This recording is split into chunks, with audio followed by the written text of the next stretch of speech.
call this meeting to order at 7 o'clock. First off, adoption of the agenda. If you get a motion. I would. Do I do that now? No, No. No. I'll make the motion. Cutler. Councillor Cutler. All in favor? Right. So for Right. this agenda. Regular meeting minutes, December 9th, 2019. Any errors, omissions? Yes.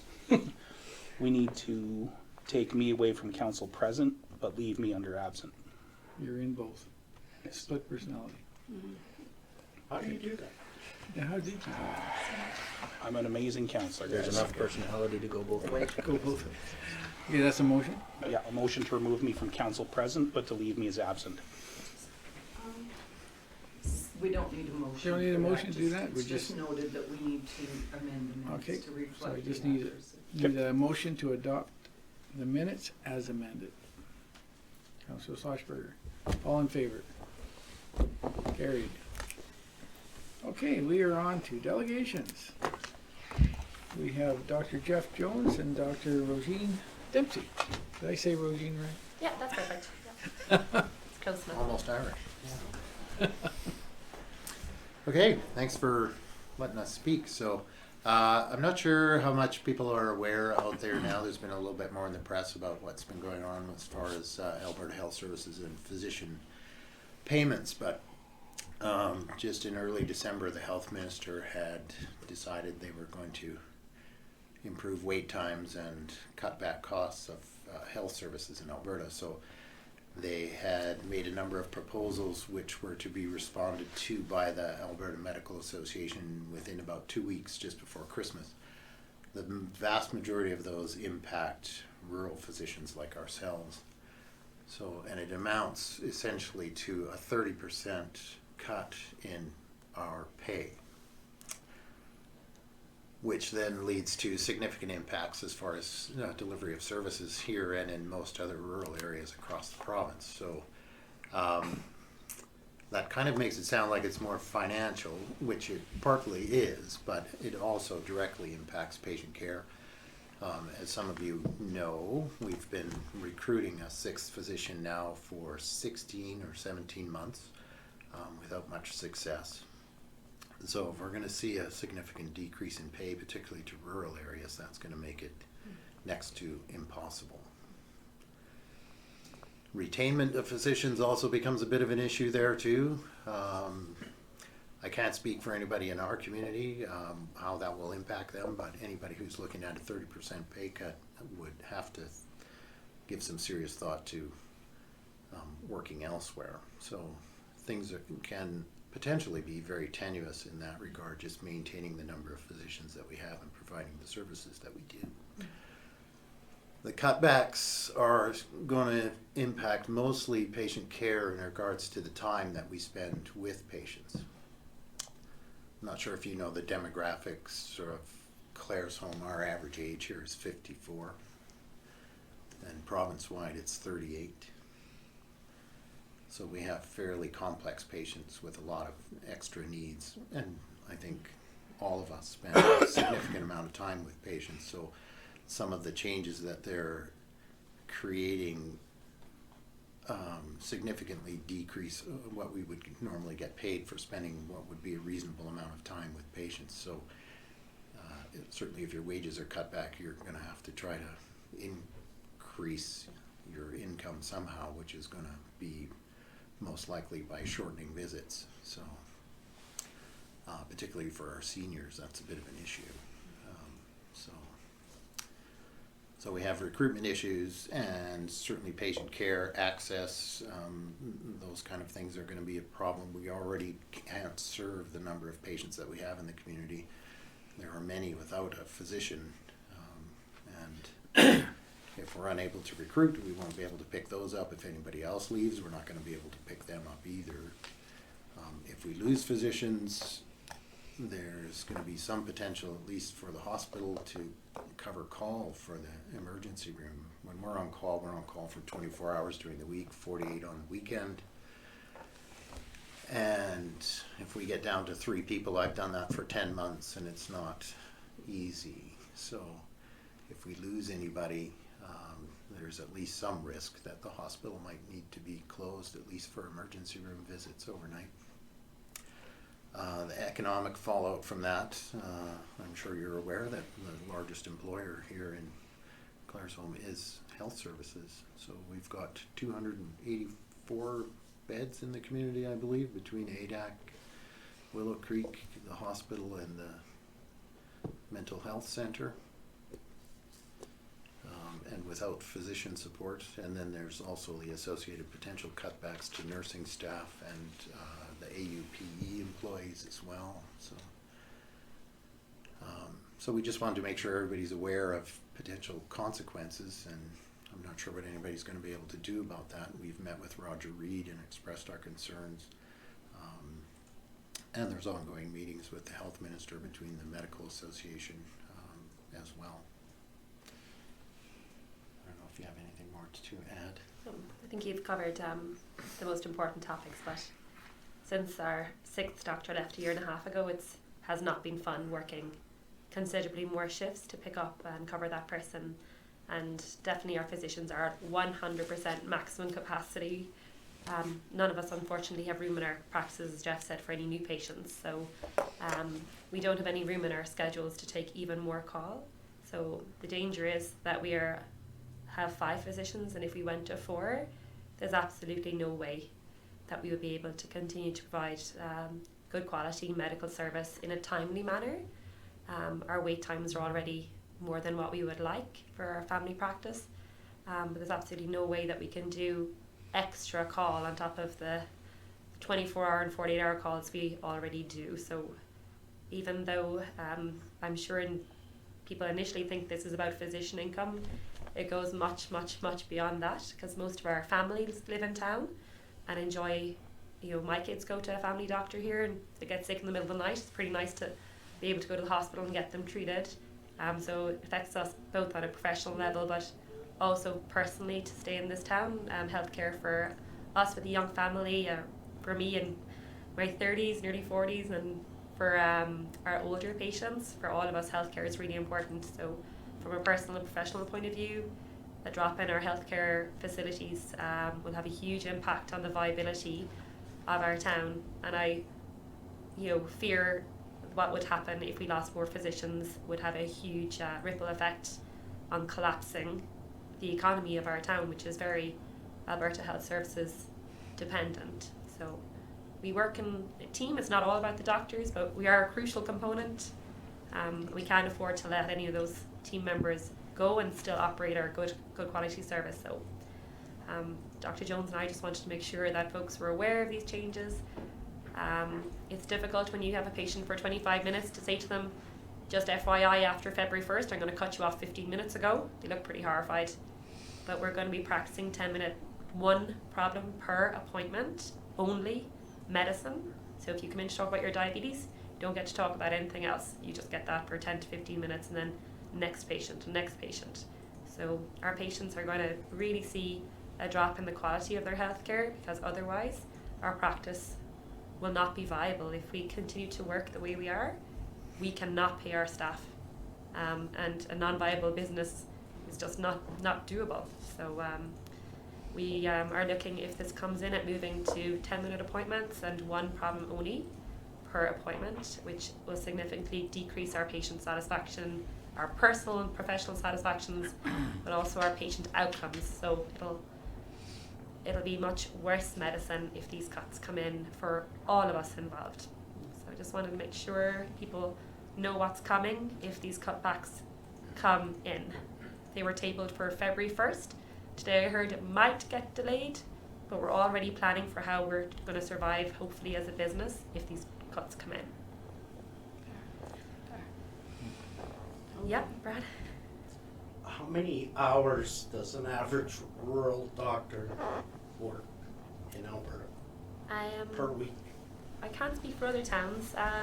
What do you think for us, Jeff? I'm probably at 60 to 70 hours per week currently, and I have 2 small children, so that's as much as I want to work. 70 or 80, and some of the other people would be that range or potentially higher. Yeah. That's including 24 hours of call, at least one day a week. difference in cost between emergency room visits when people can't get to a doctor? Huge. Yeah, so if they come in to me for something that is straightforward, then it costs the system about $37 to $38 for them to see me for something simple in the clinic. And if you go to the hospital, it's reported as soon as you sign up in a hospital that it's approximately a $300 visit, and that's just as you walk in the door. I don't have the hospital budget, but that's what we're told it costs, and that's before they meet a professional member of staff, see a doctor or anything else. So you're probably talking about a $500 visit versus a $39 visit. So we're kind of a bargain, but if you can't get in to see me for 6 weeks, you're going to the Emerge because that's your only port of call. Yeah. So and the other thing is, if you come in and see me now, I can easily give you a 25 minutes of my time and cover 3 good topics. With the new system, I'm going to make you rebook 3 times for 3 topics, and overall that costs $120, let's say, versus currently that would cost $50. So if people are trying to save money, this is not the way to go about it, because it costs a lot more to see me multiple times than see me once and do a good job on that day. Was that expressed to Roger? Yes. Yeah. The difference in cost between visiting you in your office and Emerge? Yeah, so we had a good meeting with Roger, and he listened to our concerns, and we explained that. I understand he's probably, has party line as well, so but we made it very clear, and I made it very clear that if this goes south, that I'm not taking the heat.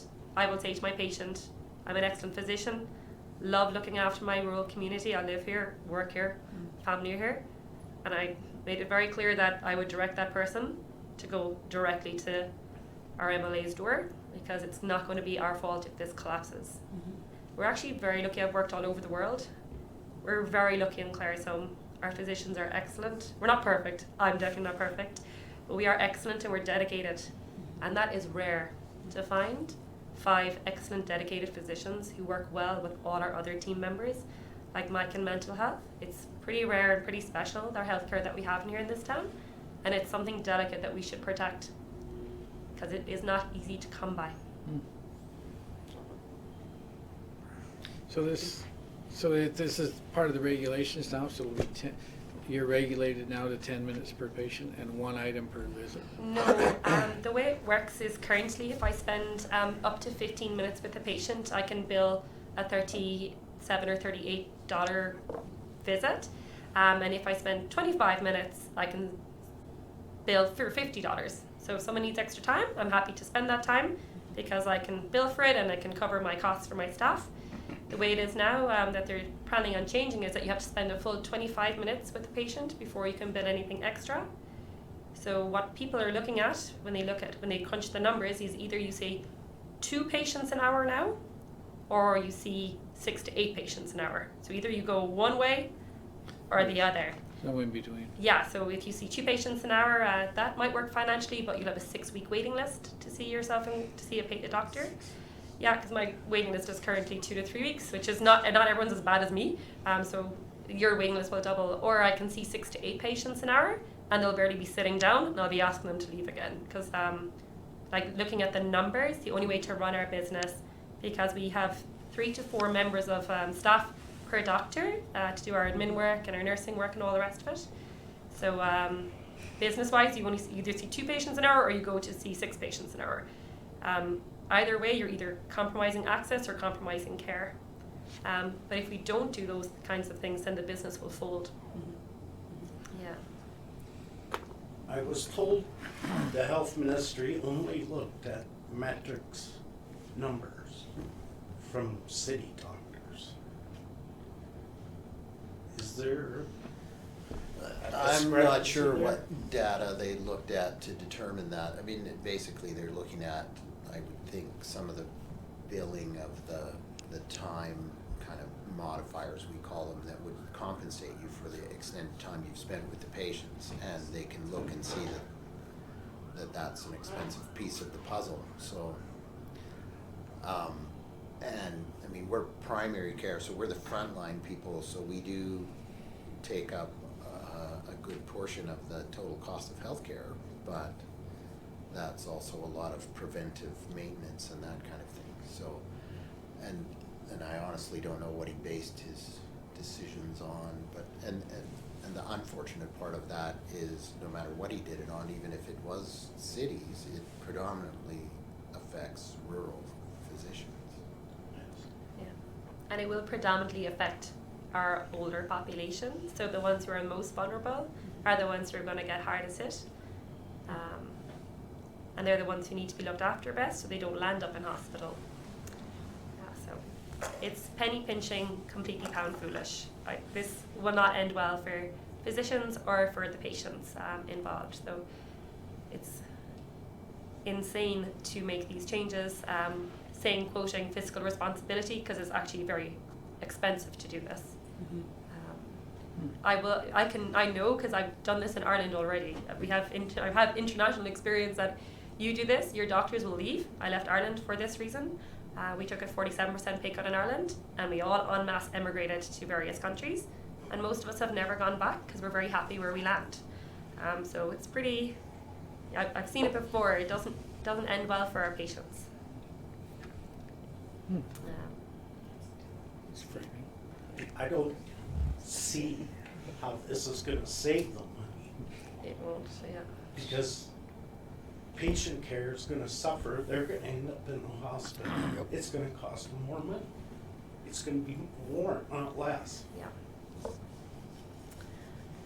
That's what we envision. We wonder, do they expect us to work the same way and just continue to provide excellent care? But honestly, you just literally, the numbers don't add up. It'd be like trying to run the town and having your budget just slashed by 30 or 40%. You'll do your best, but there's absolutely no way that you can continue to run that viably. Yeah. So. Wow. Thank you. Happy New Year. Yeah.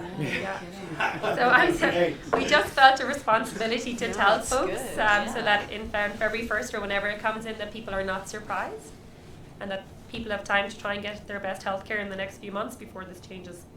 It's very difficult to change a business plan based on a current model versus what government changes happen. That's with the wage structures with my business over the last 3 years. I've watched too many of my fellow restaurant folk close shop strictly because of inability to adjust to the changes that our government has put in. So I can see where you're coming from on this, and it's good information to have. Be ready. We're gonna hear about it too. Most people don't like that 2% bottom line. So is there any other questions?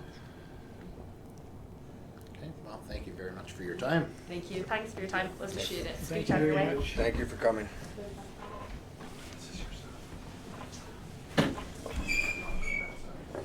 One thing we should do, Is everybody no longer?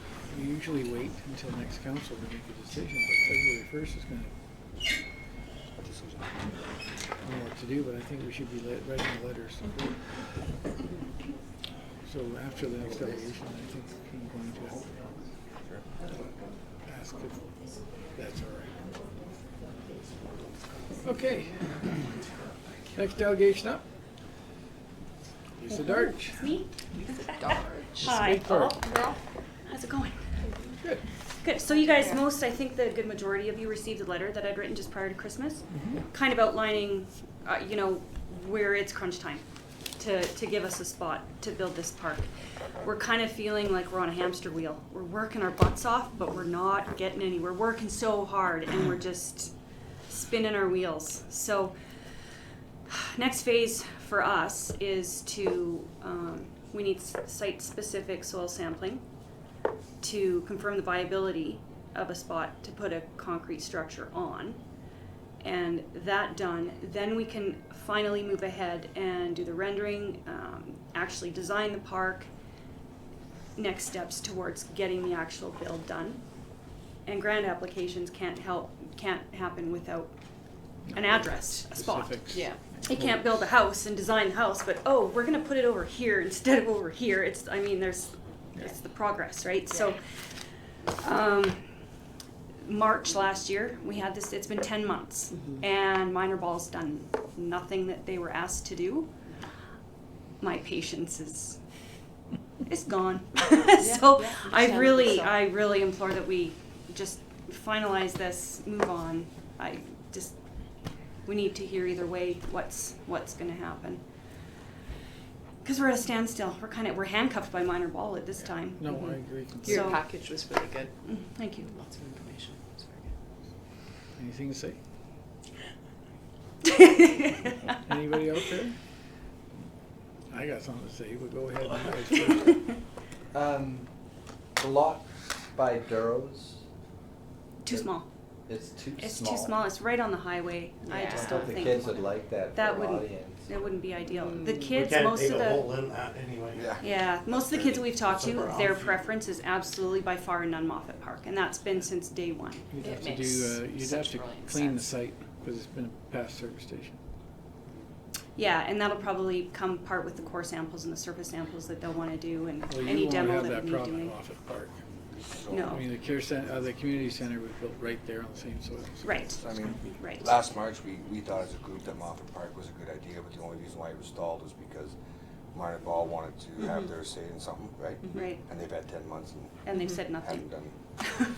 Well, And I have had meetings, opportunities Yes, to present it. absolutely. I Yeah, have we've talked had to- 2 I ad have hoc talked to meetings. Minor Ball and we have got no information back. The latest thing that we have got is, as you read, is they just want to do upgrades to Millennium, which makes perfect sense. Right. There's- and Well, it's of course, then they're in the minimalized. best interest It's just a of- bit of drainage problem that could be rectified. And it sounds like they're pro the Yeah. park. Well, given, I mean, how many ball diamonds are there in town to work on? We've got one old spot in the arena parking lot that we've got to work with, as versus all those other areas that they can look at and improve on. Well, when somebody at the meeting said that they use it to walk their dog, Yeah. A Yeah. lot of people use it indicates, to walk their no, dog. that's one of the users. It Right. indicates he hasn't played ball there in years, he uses it to walk his dog. Yeah. They use Millennium. So, 2 people said they haven't used Yeah. it since what, in 12 19 years ago? It was not, The last time they used it was 12 years ago. yeah, it was a long time.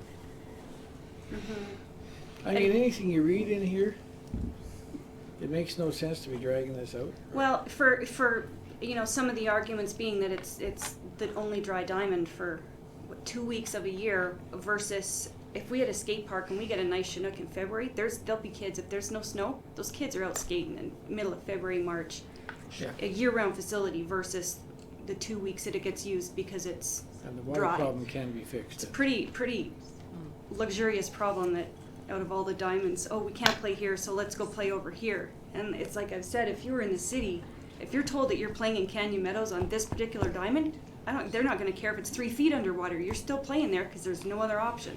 Or you cancel it. You Yeah, cancel the like game. it's a pretty luxurious problem to have, but I think the usage makes a lot more sense for something year-round and, permanent structure versus. Well, I sympathize with the fact that you've been waiting so long. We have tried to get this Moving ball along. rolling for 10 months. I think we give it, we can't make a decision because you came tonight. Yep. So I think we'll refer this to the next council meeting for a decision. In that time, we'll all do our homework, Yep, absolutely. and I think we should make a decision next meeting one way or another for you. We would have loved that. And then I can come back to you guys after all of that with some more specifics on exactly what's required for the soil sampling to be done. And I've already got some emails from Everett in Calgary to say, hey, this is the machines we'd need if you can provide. This will cut the cost. But I mean, we're raring, we've got the account, we're ready to go. It's just, Yeah, that's awesome. Thanks for your we're momentum. excited. So, appreciate yeah, it. It's going to be on the It's really agenda good. for awesome. 2 weeks from tonight. Excellent. Thanks, you guys. Thanks, Appreciate Lisa. it. Appreciate all your All right, work. Thank you. Thank you. Right. Spare up the chair. Just before we carry on, I just want to step back for 1 minute with the doctors and the presentation they made. If things are coming down February 1st for changes, possibly there may be a pushback, or I would like to see the town send a letter of support for the doctor's side of it. I mean, I don't wanna see patient care fall to what they're describing. I mean, if it's tough enough to get in, it's 2 weeks now to get in to see the, most of the, not all of them, but most of them. It's 2 weeks now to get in. If it comes to this, you're gonna be looking at 4 weeks to get in. Or more. So I know it's not our thing to make a decision on a delegation or something coming to council, but I don't think we have the time to wait 2 weeks to make a decision on this. If we're not in favor of the way the government's handling this, I think we should be writing a letter of support for the doctors, stating all of the reasons that were presented. I agree. If it's appropriate protocol, I totally agree. Can we, have you do that? I don't think we need a motion for that. Yes. We do? Okay. Councilor Schlossberg. So where do we want to put that, just after delegation? I thought he made the motion, I was voting in favor. Oh, I was looking there and he put his hand up, and then after me, I said, so you're moving. You missed by, I didn't really making the motion, I thought we were just voting on what you said. no. It's like, I agree. I don't think we can wait, because then we're just No. putting it a week before the, By the time we get No, to yeah, I it. agree. I mean, they're not gonna listen to us anyways, but No, I Never agree. know. It's a time sensitive unless thing. unless you vocalize, No. you'll never get listened to. I'd be inclined to personally send it. So different, Well, I want it CC to the minister, CC to Roger, CC to everybody, we think, Right. Our neighboring communities. neighboring communities. You consider the number of jobs, Shadow cabinets as well. and if you lose all your doctors here, Even not even just here, just in other communities too, it's gonna affect the other communities that got hospitals, they're gonna be facing the same thing, so. They all jump on the We're bandwagon. so fortunate to have a full running hospital. See, I can think of the scenario of someplace like my old town in Blue Island, where they're fortunate enough to have that hospital. But their community draws half. So they're operating usually with 3 to 4 doctors. Now, you run into those problems here. yeah. Marion? We just have a motion prepared, and then if I've got something else to maybe suggest with that as well. Okay, So I've moved by Councillor Schlossberger to write a letter to the Minister of Health in support of the local physicians and the changes being proposed for the province is having a negative impact on rural health care. and then in the letter, can we lay out all the details that they came, and can we CC it to, We'll CC Roger. I'd also like it CC to the corresponding, like, the MLAs in the regions that touch us around. Because we are a big draw, like, we're a central hospital, there's not a lot of hospitals left. And it does affect people traveling through here, if the hospital suddenly. Carmigate, Champion, they come here. That's what I mean, we're a big draw area, because there's not a lot of hospitals left in here. Marion? I just wonder if it would be appropriate, well, I'll let you vote on the motion and then I'll speak to that, sorry. Okay. Any comments on the motion? Oh, sounds good. All in favor? Carried. I just wonder if it would be appropriate for you to request a meeting with the mayors and reeves in the region and to have this conversation and perhaps try to get a delegation with the Minister of Health and include 1 or 2 of our doctors in that meeting to try and. That's a very good idea. I think you should do I Yeah. think it's gonna take more than the letter. I think Okay. there's going to have to be some consistent lobbying Could for we send government out- to understand the impact on rural health. Nice. Could we send out an invitation to talk and set up for next, we should pick it soon, to do a meeting next Tuesday? Next Tuesday. Well, we gotta get it done fast, but getting it done this week would be tough on most people. Although I'd rather do it this week. Why don't you put out the feeler for Friday? That gives them 4 days to, Pincher Creek's thinking the same way, so. I've talked to Don and he's in favor of getting together.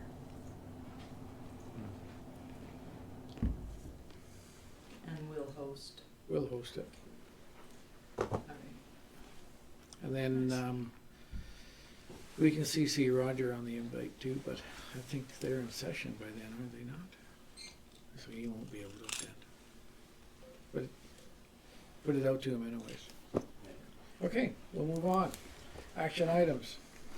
Bylaw 1689, land use bylaw amendment, first reading. Marion.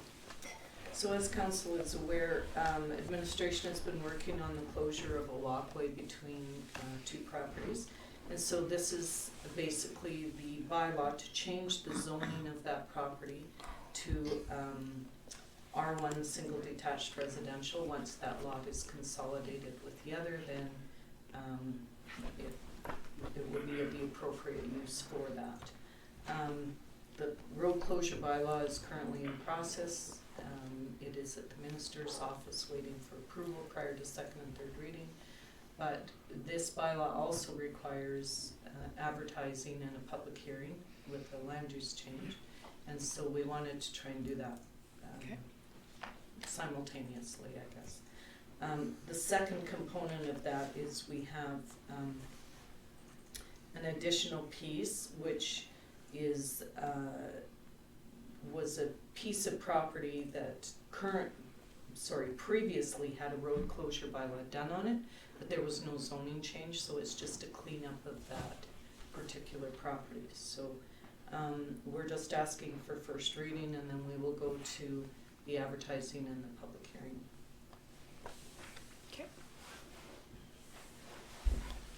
Okay. I'll make that motion. Counselor. Questions? Moved by Councillor Schultz to give bylaw number 1689, a land use bylaw amendment, first reading. All in favor? Carried. Item 2, bylaw 1691, BMO's operational borrowing bylaw, second and third reading. Marion. Okay, so this bylaw is for our revolving line of credit in the amount of $450,000 with the Bank of Montreal. We do this bylaw annually.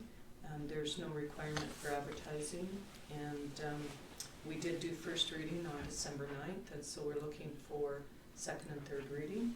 The second bylaw before you is bylaw 1692, and that again is for this similar purpose, except this one's for our credit cards, and it's through AMSC MasterCards, but those are also issued by the Bank of Montreal, and that's in the amount of $50,000. So both those bylaws we're looking for second and third reading on tonight. Okay, bylaw 1691, if I could get a second. Councillor Schlossberger, question? Moved by Councillor Schlossberger to give bylaw number 1691, the BMO operational borrowing bylaw, second reading. All in favor? Carried. And a third reading. Councillor Zimmer, question? Moved by Councillor Zimmer to give bylaw number 1691, the BMO operational borrowing bylaw, third and final reading. All in favor? Carried. And bylaw 1692, second reading. Councillor Carlson, question? Moved by Councillor Carlson to give bylaw number 1692, the AMSC operational borrowing bylaw, second reading. All in favor? Carried. Third reading. Councillor Cutler. Question? Moved by Councillor Cutler to give bylaw number 1692, the AMSC operational borrowing bylaw, third and final reading. All in favor? Carried. Number 4, correspondence. The Honorable K.C. Madhu, Minister of Municipal Affairs. Municipal Sustainability Initiative funding. Marion. Yes, so this is just reporting on the funding that we'll be receiving from MSI over the next few years. Our allocation for 2019 was $592,641, and the operating budget remained unchanged at $119,428.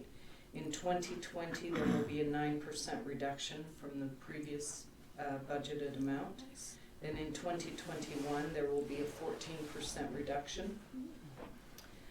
In 2022 and beyond, the funding amounts will be determined by the local government fiscal framework, in which that framework ties the transfers to the municipalities to provincial revenues. So we will be unsure of what those amounts will be in the future. They do have in the legislation though that the funding amounts will be published 2 years in advance, so that will give us at least some indication in our budget preparations, hopefully. But that's where things are at right now.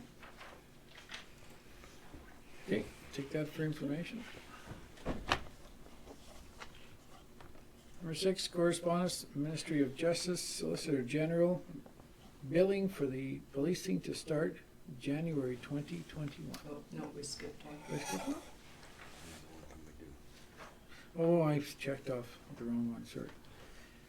Correspondence, the Honorable K.C. Madhu, Minister of Municipal Affairs, Assessment Model Review. Marion. So basically what this is a province is undergoing a review of the way that they assess wells, pipelines, machinery and equipment. They have already finished their initial process, so the technical phase has been done. But that phase indicated that there could be significant shifts in the assessment, which would have both an impact on business as well as municipalities. And so now they're looking at having some additional engagement with industry and municipalities prior to making any final determinations. They do say in the letter that the stakeholder engagement will be carried out early in 2020, with the final decisions on the assessment model review to be made in the spring. So I expect this will be a quick turnaround, but I have not received any information on that engagement process yet. So a lot of it would not affect Claresholm, but machinery and equipment, we don't have any businesses assessed. We actually don't have a tax for machinery and Yeah, equipment. so we don't have any business assessed with that. We don't have pipelines, we don't have wells. But it's something I think we want to keep current on because it does have an impact on our neighboring municipalities. And, Definitely big on them. You know, when we're talking about our intermunicipal collaboration and those kind of things, there is a potential impact for us moving forward. Okay, we'll take this for consideration and watch what happens. Okay, we'll move on to number 6, correspondence, Ministry of Justice and Solicitor General, billing for the policing to start January 2021. All right, We're so all well aware of this. yeah, so we've discussed this in the past, but we were expecting a bill in 2020 for the policing costs in the amount of $73,730. Now, even though they're not billing us till January, it's something that we will still have to record in our financial statements because it really is a liability to us. So I've talked with Blair about what potentially we might do. So we will be bringing that forward as we believe that we should collect it in 2020, because the implication is if we wait till 2021, we not only have that amount to collect, but we'll also have the 2021 amount to collect. So the initial impact on our residents is going to be substantial. So our recommendation when we come forward with the mill rate bylaw will be that we actually collect that tax in 2020 so that we have the money to pay and we don't have such a large impact on the residents. Yeah, that would be a terrible impact in 1 year. It's Yeah. going to be bad enough. We're still getting charged for 2020, we're just not getting the bill till 2021, Yeah. and then we're Right. expected to pay the 2021. And that was the error some Right, yeah. communities made, the way Well, they we're presented trying, it. yeah, we're trying to Right. get clarification on that, but that's the indication right now. One of the other things we've asked for clarification on is whether it's going to be by invoice or by requisition. So the school tax is by requisition. Even if it comes by invoice, I will recommend to council that we have that as a separate line item on our tax notice so that residents understand this is something that is outside of the control of council and it's a provincial tax that is being downloaded to our municipality. I calculated the amounts today again just for information. based on what we anticipate collecting for municipal taxes in 2020. Year one is a 2.26% increase. Year two is 3.39% of our municipal portion. Year three is 4.52%, and year 4 and 5 is 6.78%. So it is significant, and as you're aware from our budget considerations, we've tried to streamline our budget as much as possible, and so to just absorb that back into municipal operations is going to be very difficult to do. That's 6.72, so that's 6.7. current. You're adding them as you go, so the total by the end will be 6.6. Yeah, so the amount, They're the not, amount we have to collect in year 4 and 5, based on this year's Yeah. municipal tax, that's what I interpreted, I just wanted is to be 6.78%. clear. This is coming at the same time we're getting a 14% reduction in our MSI. Correct. 9% the first month. First, you go. Happy New Year. We had a meeting Wednesday last week in Fort Macleod with the assistant director for the RCMP. I forget the title he had, but he is the advisor to the minister for the RCMP component. And we had him and Roger there, and we talked at length about a lot of this stuff. And their decision right now is to invoice, not requisition. So we did put in a request to requisition because it's easier to sell. That's the wrong way to put it. It's more accurate and more honest to sell. Right. Because we did not do this. Yeah, a requisition. Yeah. So it was agreed by, there was 8 communities in the room. It was agreed by all communities, and the government was, it was pointed out to the government that we will show it separately on our taxes, whether they do it as a requisition or a direct invoice. It's essentially a transfer of tax Yeah. from the provincial to the municipal level. And then we also talked about the billing. Right now, there is 2 payments in 21. So when they did that rosy little thing saying, oh, we're gonna let you off the hook and you don't have to pay till January. Well, that's great. Well, that year, we really would have to pay. So if we Right. deferred payments, 3.39 tax increase that year, just on the policing. I mean, it was quite a long meeting. There's no happy communities out there. It's like a Boxing Day sale on a couch. Okay, there's not much else to report on that, so we'll move on. Number 7, correspondence, Alberta Health Services, notification of AHS Emergency Medical Service Helicopter Air Ambulance Review. Marion.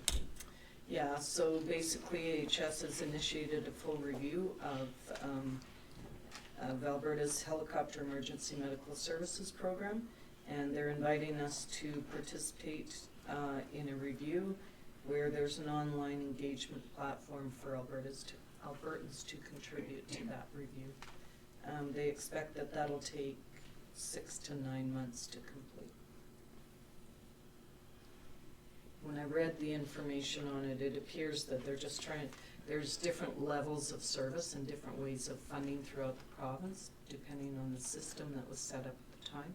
So they're trying to make sure that that's consistent throughout the province. Okay, we'll take that for information. Number 8, correspondence. Number 8, correspondence, Alberta Seniors and Housing Senior Week 2020, an expression of interest. Marion? So Seniors Week 2020 is June 1st to 7th, and the province will launch that on Monday, June 1st. And they're looking for communities who want to co-host the provincial launch event. We would have to submit a proposal to do that. And of course, there's responsibility on our part to do that.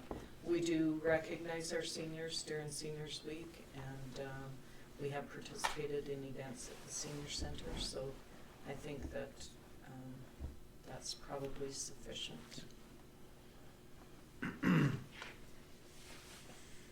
Anything to add? Any questions? I agree. Number 9, Alberta Urban Municipality Association, AUMA, President's Summit and Municipal Finances. January 22nd and 23rd. It's in Edmonton.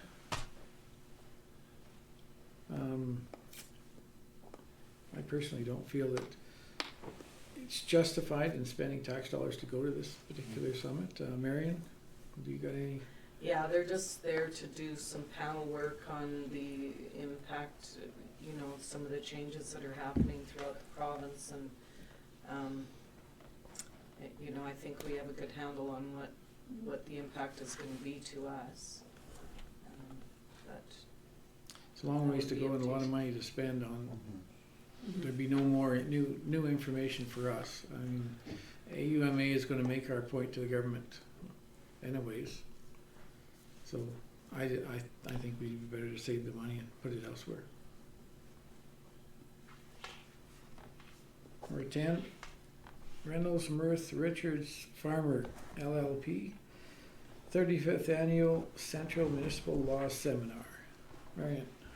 so this is RMRF's law seminar, similar to Brownlee. This is in Airdrie on February 21st from 9 to 3:30. And the topics this year are municipal authority and reserve lands, so municipal reserve or environmental reserve. The tax recovery process, FOIP, policing and enforcement with community peace officers. So I plan to attend this, and I believe that I may invite some of my staff that might be involved in some of these areas to attend with me.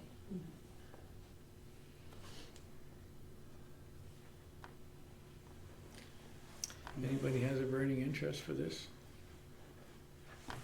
We've gone in other years when it's stuff that more directly relates to council. This would be administration, I believe, more affected by this. So. Okay, we'll take it for information then. Number 11, Correspondence Community Foundation of Lethbridge and Southwestern Alberta, the Fall Winter Newsletter. Basically just information. There's an invitation, I think, for There's a dinner. dinner in there. Brad, you must know. Hmm? You're involved in this? What? Community features? No, this is a community foundation. There's a couple of things within this letter that maybe we should point out. First is Okay. the invitation to attend the 2020 Friends of the Foundation dinner, if anyone's interested. That's on March 19th. But one of the other things is there's been a new program implemented through the Community Foundation, and it's a regional partner with the Community Foundations of Canada Investment Readiness Program, which is totally different than what the Community Foundation has done in the past. Tara and I met with with Charlene Davidson, who is their executive director, the other day, just to outline this. But basically, the program is to offer non-repayable capital to eligible social purpose organizations in Southern Alberta. So social enterprise is the business model, and so we had a couple of ideas. We're passing this information on through our social media and our website, and to hopefully there will be businesses or entrepreneurs in the community who may find some value in this new program that they've got out. There's one intake, the first one, and I can't remember the date on it, but it's early February, and then they'll have a second round of intakes here coming up as well. So how do you find out about what their criteria is?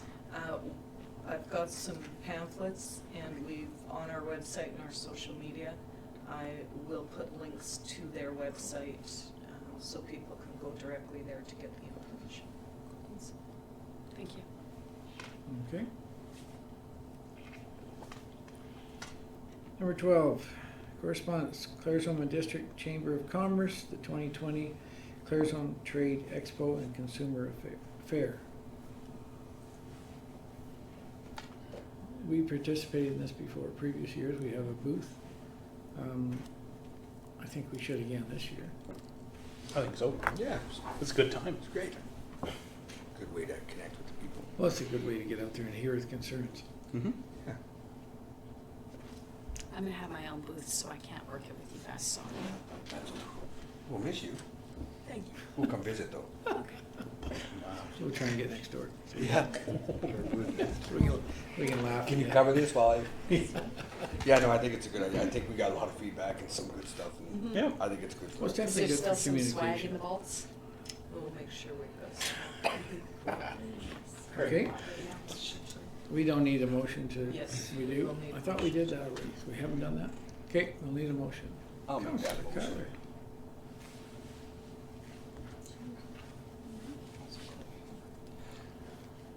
Well, let's put a door prize in too. A basket, All right. Were they asking for that? yeah. For a basket for the door price? Question?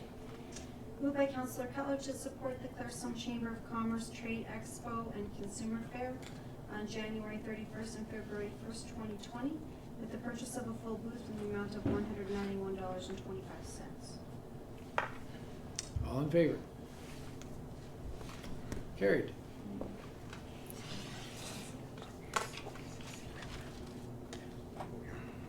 Claresholm Skate Park Association request for donation. Skate park wants a vendor table in Great idea. small hall, raise awareness, ask for donations, ideas. And it's $100. Yep.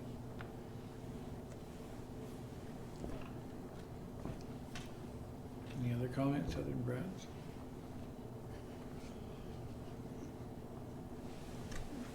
I'll make that motion to support them. Councilor Schultz?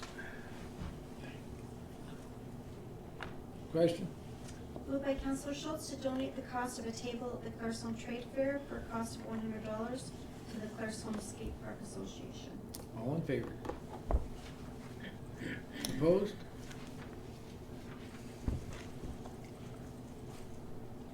Gavin, you didn't vote. Oh, I was for. We're gonna do this again. All in favor? 1, 2, 3, 4. Opposed? 3. Carried. 14, request for decision. Claresholm Curling Club, CIP grant application. Marion? So the curling club has determined that they need to replace the inserts on the curling rocks prior to their next season. And so they're applying for a SIP grant in order to purchase those. The estimated cost is $20,000. They'll be applying for $10,000, and the remainder will be covered by the club. They're not asking for any funding from the town, but they simply need a letter of support for their project. Councilor Zimmer? You got a comment? No, I was just gonna, You're making a motion? I'm making a motion to support their Okay. letter of support. Any comments? Do we know how often they have to replace those inserts? It's not very frequent. They're big. 20 years? It's been at least 20 years since I At remember least. them replacing it. 30. A long time in between. Any other comments? Question? Moved by Councillor Zimmer to write a letter of support for the Claresholm Curling Club's application to the Community Initiatives Program and SIP grant for the purpose of replacing the inserts in the curling rocks at an estimated total cost of $20,000. All in favor? Carried. Request for decision, library bylaws. Marion? At the December 9th council meeting, council tabled the discussion of the library board bylaws to the January 13th meeting, pending further discussion of the library board regarding the membership fees. So we do have a response from the library manager. The board did discuss that, and there's a number of reasons why they want to keep the rate at $20. First is, out of all the member libraries within Chinook Arch, Claresholm library has the highest membership fee by a minimum of $5. Member libraries within the MD of Willow Creek all have lower membership fees, Fort McLeod, Grand, Staveley, Nanton. And several other libraries, 10 of 33, have transitioned to a free membership. Raising fees by $5 would have the potential to raise membership revenues a maximum of $3,000 in a year. And they feel that those funds could be recovered in other areas of the 2020 budget. Free memberships within the library system have already started affecting Clares Holmes Library membership. The library has lost several patrons to the Lethbridge Public Library as those memberships are free. Alberta libraries have started changing from a model of charging membership fees. The Canadian Federation of Library Associations encourages a free access barrier-free model, which can be found in almost all other Canadian provinces. So that was the reason for not wishing to increase those fees. So with that, in response, administration is recommending that council move forward with acceptance of the bylaws of the Town of Claresholm Municipal Library edited and adopted by the library board. Amazing people will drive to Lethbridge for $20. Well, you can get books online. Had them brought here. Have them delivered here? Mm-hmm. Well, you I just just get have your an membership. interlibrary exchange, so you just get your membership online or. Yeah, you just get your membership fees through there. Online, and you then can it get gets your delivered through the online Chinook books. Arch for free. Wow, who knew? All right, somebody likes to make a motion. Councilor Schlossberger. Question? Moved by Councillor Schlossberger to accept the bylaws of the Town of Claresholm Municipal Library, edited and adopted by the Claresholm Municipal Library Board on September 16, 2019. All in favor? Carried. 16, a request for decision, library review of financials. Marion. So at the 2019 Municipal Affairs Regional Training in Lethbridge, one of our administrator, Blair, actually attended the session regarding libraries, and it was noted that the Library Act requires the board to provide financial statements that are in a form satisfactory to council, and that those financials are to be reviewed by someone whose qualifications are satisfactory to council. So we've done some research and can find no documentation indicating that council has ever approved either of those. So the report that actually is being provided by the library is the statement of receipts and disbursements, and based on the fact that the library is not believed to have any significant amounts of receivables or payables, we feel that probably those financial reports are sufficient. And then also the review of the financials has not been done by a designated officer or an accountant, but by someone who has about 10 years experience in financial matters through the credit union. So the library board is looking for direction from council as to whether or not that is sufficient. Administration recommends that the current system is sufficient for the risk that is involved at the library. So we would be looking for two motions. One is for just that the financial reporting is satisfactory for council, and then also to accept the 5 or more years experience in financial management or financial reporting to be satisfactory qualifications for the reviewer of the library financials. Okay, if I can get somebody to move the first statement of receipts. I'll make it. Councilor Schultz. Question? Moved by Councillor Schultz to accept the Municipal Affairs Library Statement of Receipts and Disbursements Financial Report as a satisfactory form of financial report to be provided to council until otherwise directed by council. All in favor? Carried. Second motion for experience, Councilor Cutler. Question? Moved by Councillor Cutler to accept the five or more years' experience of financial management or for financial reporting to be satisfactory qualifications for the reviewer of the library's financials until otherwise directed by council. All in favor? Carried.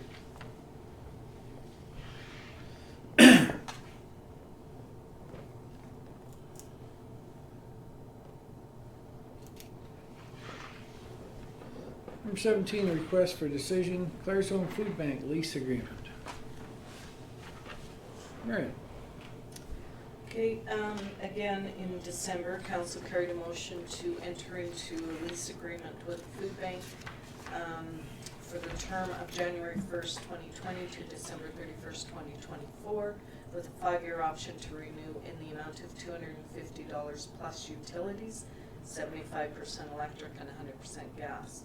Further to that, administration met with the food bank, and one of the concerns they had was the consistency in their budgeting. And they asked if we would consider, if council would consider a flat fee of $550 per month, which is approximately the amount of the $250 plus utilities. Also, we would have an annual review built into that it would ensure that if utilities are more or less, we would be reviewing that on an annual basis. They've also been investigating the space for their required renovations, and they will require a letter of support for their grant application to the Community Facility Enhancement Program. As we are the landowners, they aren't asking for any financial commitment again, just for a letter of support, and the deadline for that grant application is January 15th, so we would require a motion of council tonight. So if council is comfortable with the flat fee of $550 with an annual review, we would require that we rescind motion 19-188 and then put forward the new motion with the new amount in there, and then also a motion for the letters. Okay, any questions first? Okay, if we can get a motion to rescind. Councillor Cutler. Question? Moved by Councillor Cutler to rescind motion number 19-188. All in favor? Opposed? Carried. Okay, a motion to enter into an agreement for $550 a month. Councillor Zimmer. Question? Moved by Councillor Zimmer to enter into a lease agreement with the Claresholm Food Bank for the location at 4122 3rd Street East for the terms and conditions as proposed, which will be January 1, 2020 to December 31st, 2024, with a 5-year option to renew for a flat fee of $550 with the fee to be reviewed annually. All in favor? Opposed? Carried. And one more, a letter of support for the CFAP grant application. Councillor Moore. Question? Moved by Councillor Moore to write a letter of support for the Claresholm Food Bank's application to the Community Facility Enhancement Program for the purpose of the renovation at the food bank location at 4122 3rd Street East. All in favor? Carried. Number 18, request for decision, Claresholm Golf Club lease agreement. All right. At the October 28th council meeting, council carried a motion to direct administration to formulate a new lease agreement with the golf course. So we worked with the manager, golf club manager out there regarding some of the issues around boundaries and maintenance and responsibilities. We corrected, there was an error in the legal land description, so that's been corrected. Schedule A has been added to show the boundaries of the property, so where those responsibilities lie. So the lease agreement states that the golf club is responsible for all operations and maintenance of the grounds, etc. And also indicated all structures are theirs to inspect and maintain. As the golf course is a drainage corridor for the town, we also added within the agreement that there is to be no grades, etc., or alterations in the ditches, other than routine maintenance and mowing, unless approved by the town. So those are sort of the highlights of what the changes are. So the draft agreement is there for council's review.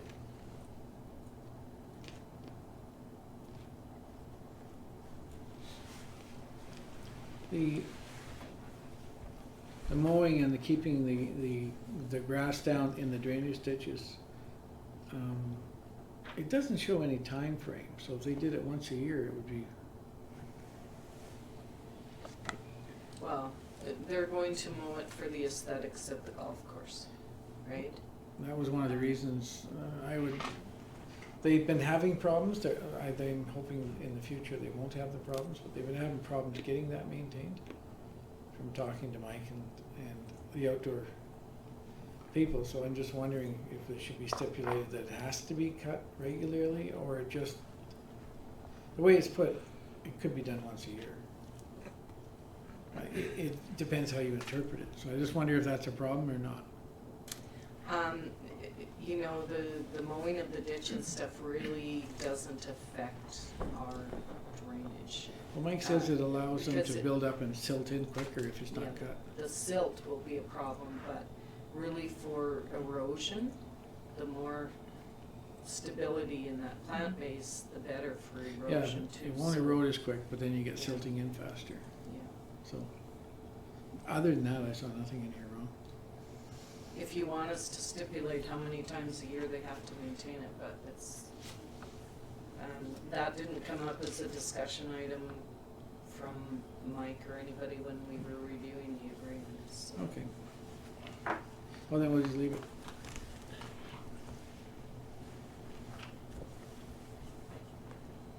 Anything else to add, or if not, can you get a motion? I'll make that motion. Councillor Carlson? Question? Moved by Councillor Carlson to enter into a lease agreement with the Question Golf Club for the terms and conditions as proposed, January 1, 2020 to December 31st, 2024, with a 5-year option to renew. All in favor? Carried. Number 19, request for decision, multi-use building project proposals. Marion?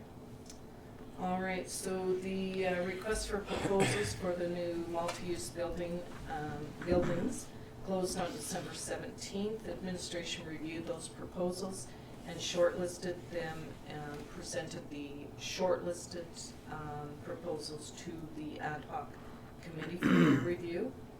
The ad hoc committee met, as well as representatives from daycare and play school, and reviewed those proposals on January 6th.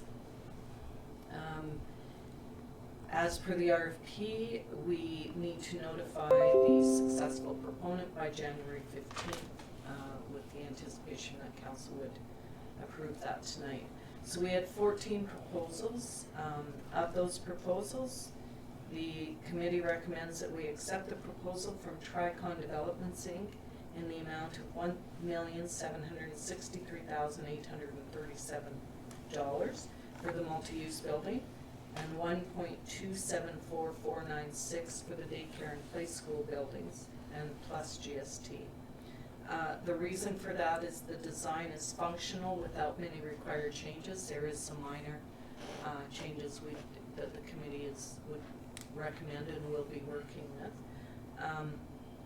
And it also provides some flexibility moving forward with room for expansion for the operations. The company is experienced with design build projects, and there are also value-added upgrades to the design and components, as well as inclusions on window shades, sound panels, extra washroom facilities, daycare, play school, fencing, etc. There was a number of things.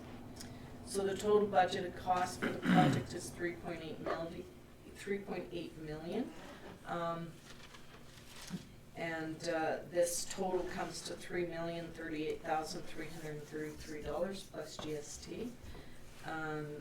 The project is, as council is very well aware, is to be funded through grants and borrowing. But even though this is under budget, there's some other things that will also have to come into play, like parking lot and landscaping and some of those things.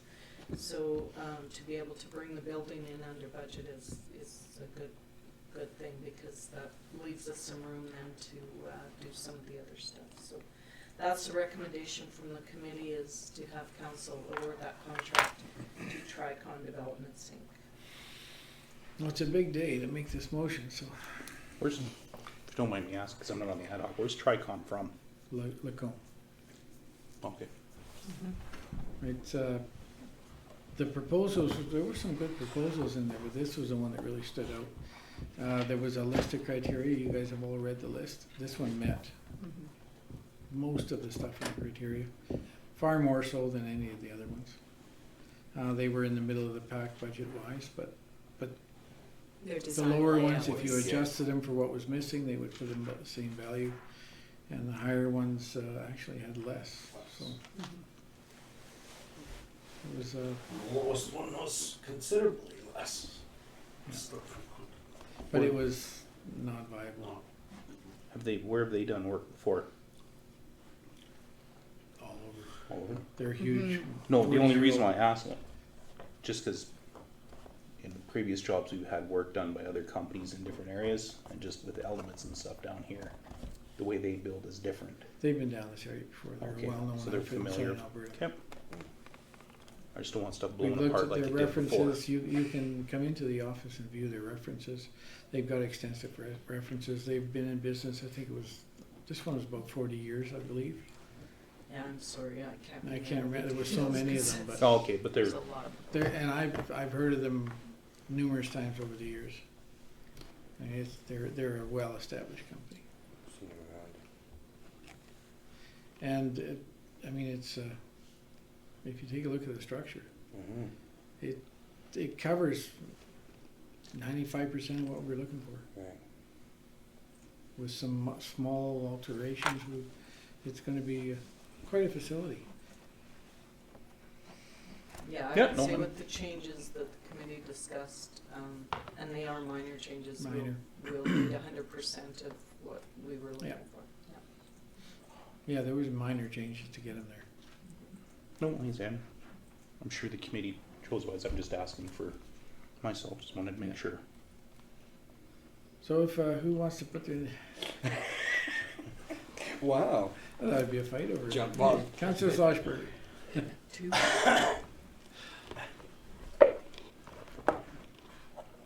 Okay, question. Moved by Councillor Schlossberger to award the contract for the multi-use community buildings project to Tricon Developments Inc. in the amount of $3,038,333 plus GST. Well, for a monumental vote that's been 12 years in the making. All in favor? Opposed? Just to make it monumental. Carried. Wow. Okay, we are awarding the tender. Number 20, request for decision, pump house and land transfer. Pardon me, sorry. Sorry, we're chatting. Yeah. Sorry. We'll just give you guys a minute. We're just talking about the motion. We weren't gossiping. I thought you were talking about Brad. Other times we're gossiping, but this time. Okay, the pump house and land transfer for the MD. Yes, so the MD has taken over the water system at the airport and the sanitary system. And part of that system included the pump house that housed the pump for the high pressure fire suppression system. That did not transfer and was not connected into their distribution system. They would like to investigate reinstalling that high pressure system, and so they've asked if we would transfer that land and that pump over to them as part of that system. So the recommendation from the town, from administration and in our meetings with them, is that we move forward with that transfer. The assessment for the parcel of land is $37,130, with the improvements being $16,850. There was a cost for the fire pump and accessories of about $105,000. That was covered by insurance back some time ago. But our recommendation is that we transfer that. Same with the system, we just transferred over for $1. they're going to have some significant investment into reestablishing that system out there. And for the economic benefit to both the town and the MD, for them to be able to develop some industrial land out there, we believe that that's a proper reason to sell it to them for $1. Also, there's a monument on the property, and the MD has agreed that they would maintain that and take care of it. What monument did? It's for the Yeah, World War II people that served there. Okay.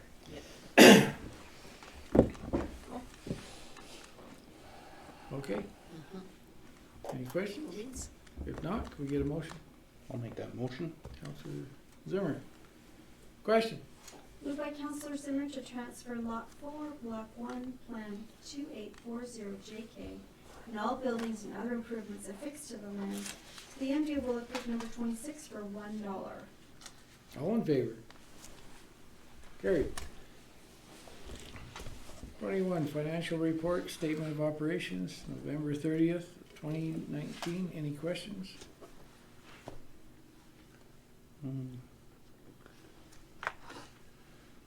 A motion to accept them? Councillor Carlson? Question? Moved by Councillor Carlson to accept the consolidated statement of operations for the month ended November 30th, 2019 as presented. All in favor? Carried.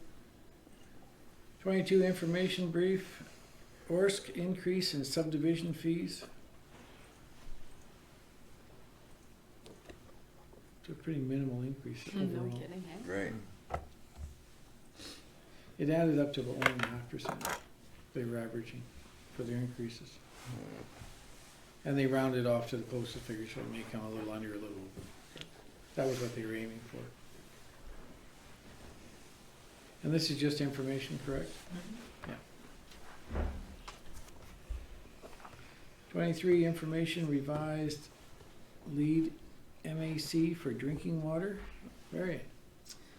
All right, so in March of 2019, Health Canada published a new lead limit in drinking water.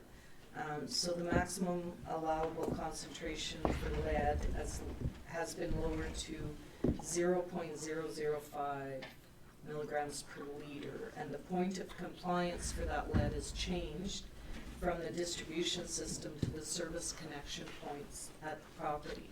So this is actually at the homeowner or the business owner's tap is where we have to do the testing now. So Alberta Environment requires that the town implement, all municipalities, distribution systems implement a lead management system, and there's 2 phases to that. The first is the testing, and the second is mitigation.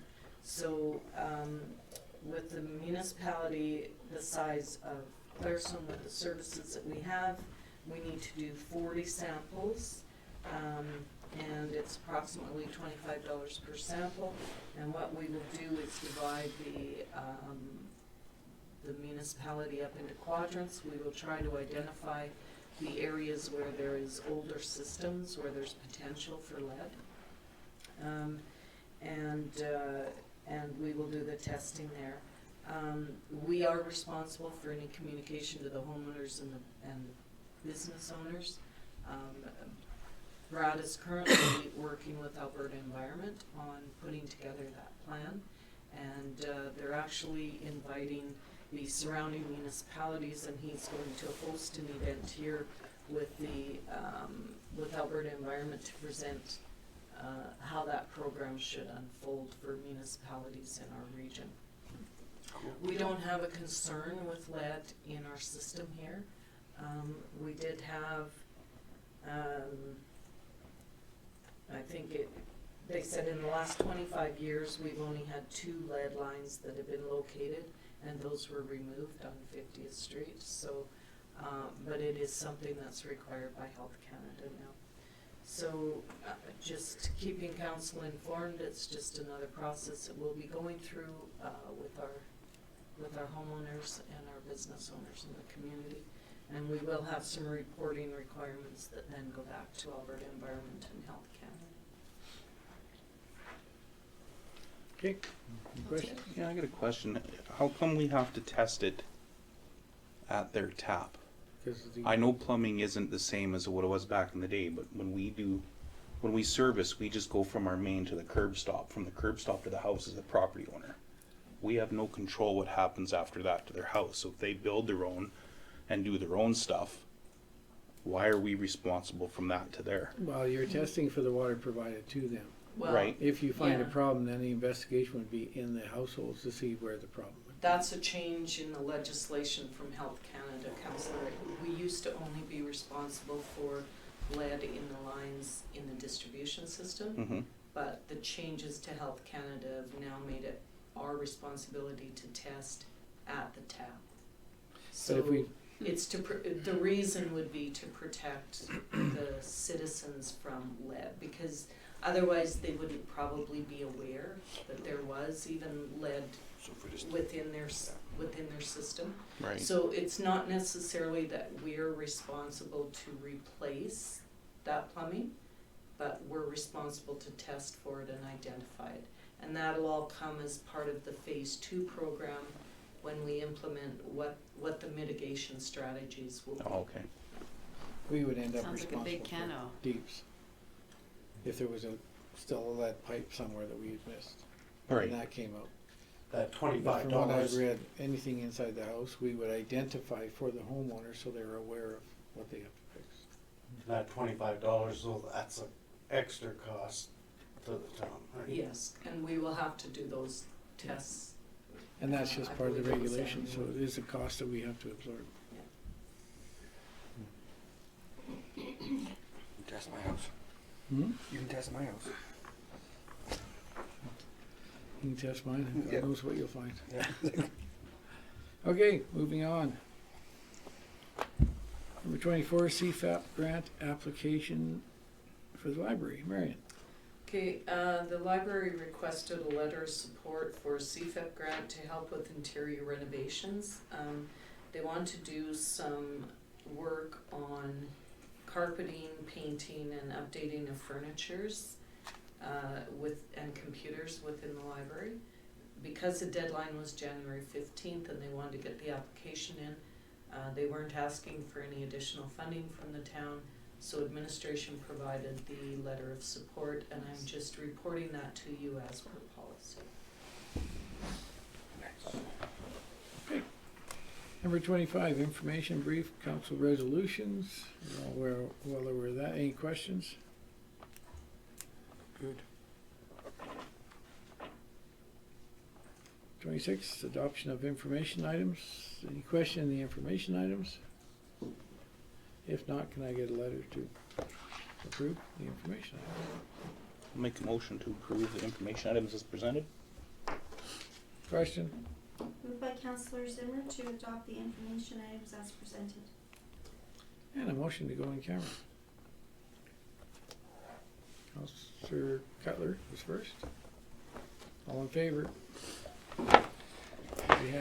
We are in camera. Can we have the camera turned off, please? Oh!